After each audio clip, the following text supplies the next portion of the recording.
കണ്ണൂർ കക്കാട് പുഴ സൗന്ദര്യവൽക്കരണ നടപടികൾ ഉടൻ ആരംഭിക്കുമെന്ന് മേയർ അഡ്വക്കേറ്റ് പി ഇന്ദിര. പുഴയിൽ മാലിന്യം തള്ളുന്നത് വലിയ പ്രതിസന്ധിയാണ്. റോഡ് വികസനത്തിനായി മന്ത്രിതല ഇടപെടലിന് ശ്രമിച്ചു വരികയാണെന്ന് ഡെപ്യൂട്ടി മേയറും പറഞ്ഞു.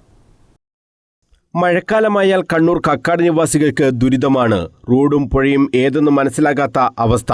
ഇതിന് പരിഹാരം കാണാൻ നടപടി ഉണ്ടാകുമെന്ന് സ്ഥലം സന്ദർശിച്ച മേയർ അഡ്വക്കേറ്റ് പി ഇന്ദിര ഉറപ്പു നൽകി. കക്കാട് പുഴ സൗന്ദര്യവൽക്കരണത്തിന് പദ്ധതി നടപ്പാക്കുമെന്നും മേയർ. അടിയന്തരമായി ഇവിടെയുള്ള കൽവേർട്ട് ഉൾപ്പെടെ പൊളിച്ചു മാറ്റി അതോടൊപ്പം തന്നെ അവിടെ കൈവരി അപകടമുണ്ടാകുന്ന സ്ഥലമാണ്. എത്രയും പെട്ടെന്ന് ആ ഒരു അപകട സാധ്യത ഒഴിവാക്കാൻ പറ്റും.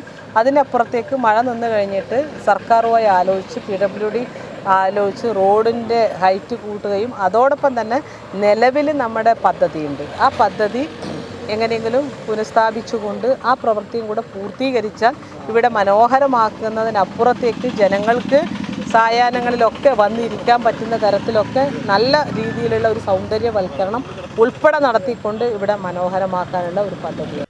ഒട്ടേറെ വികസന പ്രവർത്തനങ്ങൾ കക്കാട് പുഴയിൽ കോർപ്പറേഷൻ നടത്തിയിരുന്നു. 1 കോടി രൂപയുടെ ഫണ്ട് ഉപയോഗിച്ച് പുഴയുടെ 4 ഭാഗത്തും കരിങ്കല്ല് കെട്ടി കോൺക്രീറ്റ് ചെയ്തു. ആ സമയത്ത് ചെളിയും നീക്കിയിരുന്നു.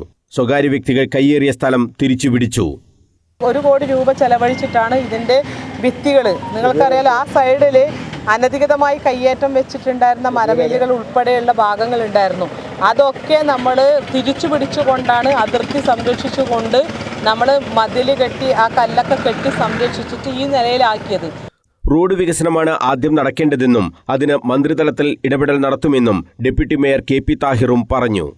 ഇതിപ്പോൾ റോഡ് ഹൈറ്റ് കൂട്ടേണ്ടതുണ്ട്. ഇതിൻ്റെ വളവൊക്കെ നിർത്തി സ്ട്രൈറ്റാക്കി പാലം കുറേ കൂടി വീതി കുറച്ചും കൂടി വലിപ്പത്തിലാക്കിയാൽ മാത്രമേ ഈ നീരൊഴുക്ക് തടസ്സമില്ലാതെ പോവുകയുള്ളൂ. അതിന് വേണ്ടി അടിയന്തരമായി PWD മിനിസ്റ്ററോടും സംസാരിച്ചിട്ടുണ്ട്.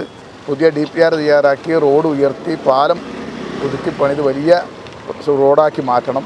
അതിനുശേഷമേ നമ്മുടെ നേരത്തെ മേയറുടെ പറഞ്ഞ ഈ സൗന്ദര്യവൽക്കരണം കോർപ്പറേഷൻ കഴിഞ്ഞ ബജറ്റിൽ വെച്ച പദ്ധതിയും കൂടിയുണ്ട്. അത് തുടങ്ങാൻ വേണ്ടി പോകുമ്പോഴാണ് ഈ റോഡിൻ്റെ പരാതികൾ വന്നത്. ഈ റോഡിൻ്റെ പണി പൂർത്തിയാക്കിയാൽ തീർച്ചയായിട്ടും കോർപ്പറേഷൻ ആ പദ്ധതിയും കൂടി പൂർത്തിയാക്കും. പുഴയിൽ മാലിന്യം തള്ളുന്നവർക്കെതിരെ കർശനമായ നടപടി ഉണ്ടാകുമെന്നും അധികൃതർ മുന്നറിയിപ്പ് നൽകി. ആഴ്ചയിൽ 2 തവണയെങ്കിലും ശുചീകരണ തൊഴിലാളികൾ എത്തി അടിഞ്ഞുകൂടുന്ന മാലിന്യം നീക്കാറുണ്ട്.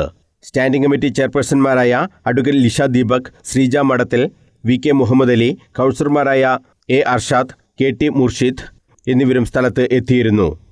News bureau, Kannur.